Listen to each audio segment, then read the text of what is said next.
กลับคือแบบลายอลีคนมาเสียบานสุดท้ายแล้วสอดแจ้งแต่เบิบนึงปะคืออึ้งนะ โลสบายดีพ่อแม่พี่น้องเบิดทุกคนเลยจ้าสบายดีFCพี่น้องฝั่งไทยและกับพี่น้องชาวลาวหำเด้อมื้อนี้น้องลาสิพาพี่น้องมาสมมาเสียบานเตะเนาะบ้านเตะก็คือมื้อนี้ก็ทิมบ้านดักเหียดพบกับทิมสอดแจ้งเนาะพี่น้องมื้อนี้ก็เลยว่าสิพาพี่น้องมาเบิ่งเขาเตะบ้านเนาะพี่น้องมาสมมาเสียเนาะพี่น้องมื้อนี้ก็เป็นมื้อที่เตะเข้าซิงหอบซีทีมสุดท้ายเนาะพี่น้องเนาะมื้อนี้ก็ได้บัดนี้เฮาก็สิพาพี่น้องมาสมมาเสียนำกันเลยเด้อบัดนี้พี่น้องน้องหลาก็มาฮอดนี่เขาเจ้าก็เตะแล้วพี่น้องเขาได้ฮอดประตู1แล้วเนาะน้องหลาก็มาบ่ทันเนาะพี่น้องมาช้าหน่อยนึงว่าซ่านนี่ก็เป็นตอนนี้ก็เป็นว่าเตะหอบอันนี้เนาะเตะตั้งที่2เลยพี่น้องใกล้สิแล้วเนาะอีกจักหน่อยก็แล้วพี่น้องน้องหลาก็มาช้าหน่อยนึงว่าซ่านก็มาทันตอนนี้ก็เลยว่ามาพาพี่น้องเบิ่งตอนนี้เนาะตอนนี้ก็ถือว่าสอดแจ้งในประตู1แล้วเนาะพี่น้องแต่ว่าทีมบ้านเฮาก็ยังบ่ทันได้เทื่อเนาะตอนนี้กำลังรอบ้านอยู่พี่น้องอันนี้ก็เป็นบ้านที่ขึ้นทางประตูสอดแจ้งเนาะพี่น้องแต่ว่าแบบเตะบ่เข้าจักเทื่อพี่น้องเพราะว่าผู้ประจำประตูหั่นนะทางสอดแจ้งนี่สุดยอดหลายเก่งแฮงพี่น้องอันนี้ก็ตัดภาพที่บ้านเตะมันขึ้นทางบ้านดักเหียดอีกแล้วพี่น้องจะน้อยก็สอดแจ้งสิได้อีกแล้วบัดนี้พี่น้องเอ้ยพี่น้องการเตะก็สิประมาณนี้นะเนาะเพราะว่าเดินบ้านอยู่บ้านเฮาก็แบบนี้เนาะพี่น้องมันก็บ่มีหญ้าเทียมหั้นนะแบบว่าเขาเตะบ้านนี่ก็จะเป็นการแข่งขันคันกับเมืองเนาะพี่น้องเนาะแล้วก็เข้ากับสิคัดเอาทีมเมืองแล้วก็ไปเตะอยู่แป้งนำเนาะอันนี้ถือว่าเป็นการคัดนักกีฬานำเนาะพี่น้องเนาะเพราะว่าเขาสิเฮ็ดบ้านเตะอยู่แพงอันตะเปือนะพี่น้องเขาก็เลยว่าคัดแต่ละเมืองไปเตะนะพี่น้องหาเมืองเนาะแต่ว่าอันนี้ก็เป็นมือเตะอยู่บ้านเฮาเนาะเมืองพันไซเฮาเนาะพี่น้องจะเป็นการแข่งขันระหว่างกีฬาบ้านกับบ้านและก็ทีมแต่ละทีมเนาะพี่น้องมื้อนี้ก็มาพร้อมลมพัดเตะบ้านจังได๋บ้านก็บ่ไปจักเทื่อว่าซ่านเพราะว่าลมพัดแห้งขนาดเลยพี่น้องถึงแม้การเตะบ้านก็แบบโคตรแบบบ่เห็นหยังเลยแบบมันไงแห้งนะพี่น้องเพราะว่าเดินบ้านเฮาก็ประมาณนี้เนาะมันยังบ่ทันมีหยังเนาะพี่น้องอันนี้ก็คือว่ามื้อนี้ก็เตะให้เข้ารอบ4ทีมเนาะพี่น้องถ้าว่าผู้ใด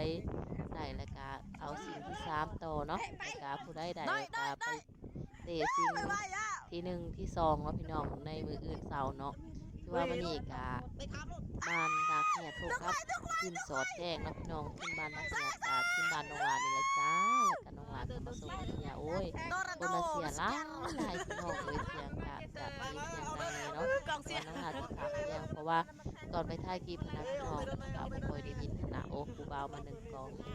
เพราะว่ามันบ่ค่อยได้ยินเสียงน้องลาวเว้าหั่นนะแบบว่าเสียงเขาเสียมันดังโพดเนาะพี่น้องเราก็เลยว่าสิมาพากเสียงให้พี่น้องฟังเนาะอันนี้ก็จะเป็นเดินบ้านที่หน้าโรงเรียนมสน้ำปลานะพี่น้องที่โรงเรียนน้องหลาเรียนเนาะน้องหลาว่าสีมาพาพี่น้องไปเบิ่งโรงเรียนเก่าที่น้องหลาเคยเรียนแต่ว่าน้องหลาก็บ่ได้พาไปเบิ่งจักเทื่อนะพี่น้องมีแต่ว่าพาพี่น้องมาเบิ่งสนามก็โคตรใหญ่เลยพี่น้องบ่มีหญ้าเนาะอันนี้คือการเล่นบ้านระหว่างเบอร์17ก็เป็นทีมบ้านทีมสอดแจ้งเนาะทางสีฟ้าก็จะเป็นทีมบ้านนักเรียนเฮาตีบ่เข้าประตูจ้าเถื่อพี่น้องเอ้ยวุ่นวายแห้งเนาะคือนักกีฬา44เก่งหลาย เตะแห้งมากตอนที่ว่าก็จะอินดีใจกำลังใจตอนนี้โอ้ยพากันมาชมมาเสียคนบ้านน้องหลาก็มาบักเลยล่ะเลยพี่น้องเอ้ยเขาก็ยกน้องหลาอยู่เด้เขาว่าลูกเด้บ่ได้คิดเปิดคันนี้บ่แม่นเนาะยังบ่ทันเป็นยูทูบเบอร์เนาะเพราะว่าเฮ็ดคลิปบน YouTube ก็สนับสนุนให้กีฬาแหน่ซื้อน้ำมาซะน้องหลาเลยเขายกอีกว่าคันที่มานักเรียนใดน้องหลาสิซื้อเบียร์ให้กินว่าซั่นแต่สุดท้ายมาเขาก็แพ้นะพี่น้องสุดท้ายก็บ้านนักเรียนเฮาก็มื้ออื่นเช้าก็สิได้เตะชิงชนะบ่แม่นชิงเอาที่3เนาะพี่น้องชิงที่3เนาะถ้าบ้านนักเรียนกับสาดแซงมืออื่นเนี่ยพี่น้องถ้าบ้านนักเรียนได้ก็ถือว่าได้ที่3คันบ่ได้ก็คือว่าได้ที่4แล้วก็ถัดไปก็คือชิงชนะเลิศได้ที่1ก็ จะเป็นถาซิงบ้านน้องฟ้ากับสอดแจ้งและพี่น้องพบกันในมื้ออื่นเสาร์เนาะพี่น้องน้องหลาก็สิพาพี่น้องมาชมมาเชียร์คือเก่านี่ล่ะเพราะว่าน้องหลาเองก็เป็นคนมักเบิ่งกีฬานะพี่น้องเอ้ยจนมื้อจนค่ำก็มาเดี๋ยวนี้อันนี้ก็เป็นเวลา5โมงแล้วเด้พี่น้องแต่ว่ามันเห็นบ่ทันค่ำเทื่อก็ได้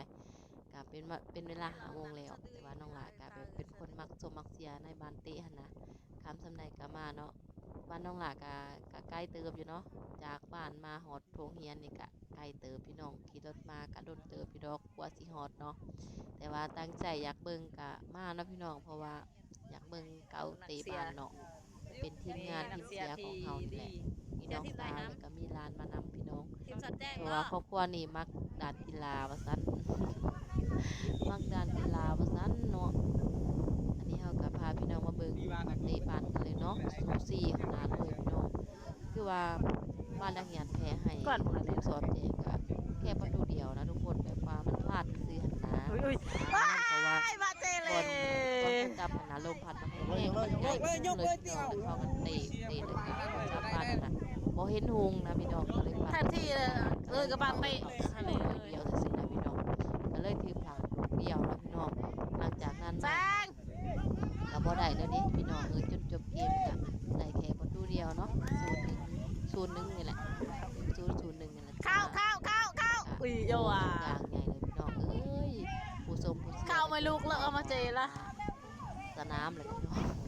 เตะขึ้นในแข้งต้น โอ้เดินบานแบบ เตะให้ติเลยซะนั่ง เอ่ยแบบว่าตีแบบทางบ้านนอกบ้านนาเขานี่แหละ เข้าเลย ม่วนเลยพี่น้องเลยแบบว่าแต่ละคนแบบมักนะ ไปเบิร์ไปเอา เกมมูใหญ่มูหน่อยโอ้ยพากันมานั่งมาเสียขนาดของหมู่ขนาดเลยพี่น้องแบบใจมากเนาะพี่น้องเดินบ่งามกะตีม่วนได้พี่น้องเอ้ยแบบว่ามันคักดีอยู่นะแบบเฮาเป็นผู้ชมผู้เสียก็แบบม่วนขนาดตาย อาแก้มกันเจเจเจสุด ไร เลย ริมมันภาษาที่เราน้องหลานก็เป็นแบบคนอยู่กลางอะนะพี่น้องมักทั้งสองทีมมันนะไปแบบเสียทางใดทางถ่ายคลิปเอาเนาะพี่น้องวันนี้ก็เป็นบรรยากาศที่แบบว่าฝ่าจะมืดครึมหน่อยนึงนะพี่น้องพอแจงกันในเนาะ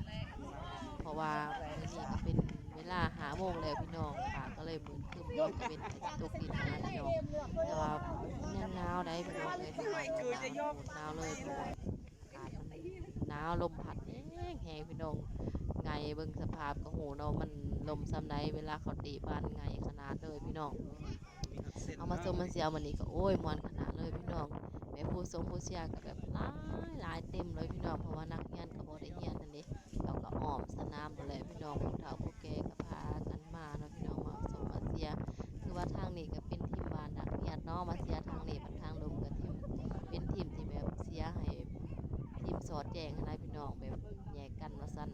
ทางนี้ก็ห้องกากากทางลุมก็ห้องกากากพี่น้องต่างคนต่างห้องต่างคนต่างโฮเนาะสมเสียกันอยู่นี่แหละเพราะว่าต่างคนก็ต่างชมต่างเสียให้กันเนาะแบบว่าแข่งกันนะทางลุมก็ว่าสอดแจ้งสอดแจ้งชนะสอดแจ้งตั้งแต่ประตูนะพี่น้องทางนี้ก็บ่ยอมคือกันได้ทางนี้ก็ดักยันต้องสู้ดักยันชนะดักยันต้องได้คะแนนดักยันต้องได้ที่หนึ่งว่าซ่าถึงได้มากแพ้ให้เขาพี่น้อง บ่เป็นหยังเนาะเพราะว่าการเล่นกีฬาต้องมีแพ้มีชนะนะพี่น้องแพ้ก็บ่เป็นหยังวิจัย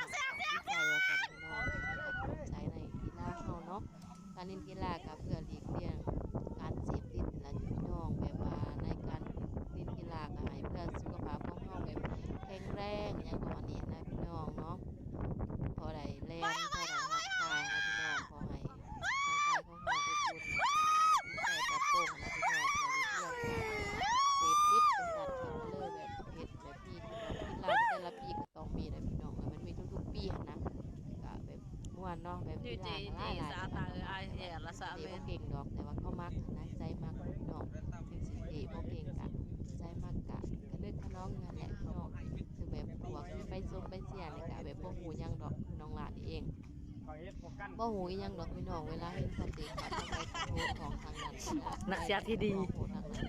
เลยนั่งที่บ้านพี่น้อง ก็สตากล้องตอนนี้ บริสุทธิ์กันอะไรแหละใส่กล่องแม่ละแม่แจ้เขาโอ้เกือบเข้าพี่น้องว้าวพี่น้องเกือบเข้าบาดเจ็บว่าเสียใจแหงเตะตื่นอยู่พี่น้อง แล้วโอ้บ่ได้สิได้บัดนี้ปานออกพี่น้องโอ้ยเตะหอดลมโน้ผู้ทรงผู้เสียกินข้าวฮอดสนามพี่น้องบ่ยอมถอยจักเทื่อเนาะโอ้ทีนี้มันสิคำแฮงเลยพี่น้องครับประมาณนี้มันสิมือสิคำเลยจ้าแต่ให้ยุบ2 บาทยุบ200ยุบ เสียก็ได้เพราะว่า ค่ากลับ คือแบบลายลีคนมาเสียบาน เสีย สุดท้ายแล้วสดงา แต่เบิดมันมีปะเกี่ยวอึ้งนะอะไรจ้าสรุปก็คือสอดแจงชนะ สุดท้ายสอดแจงก็ได้ชนะประตูจากบ้านนักเรียนเนาะบ้านนักเรียนก็เสียแล้วจ้านี่คือบรรยากาศตอนกลับบ้าน คลิปน้องหลาก็มาเป็นกำลังใจน้องหลาคือเก่าเด้อกดไลค์กดแชร์กดซับสไครต์กดกระดิ่งแจ้งเตือนไว้ค่ะนำเลยจ้าเพื่อประพลาดคลิปต่อไปเนาะนี่ขอตัวไว้สนิท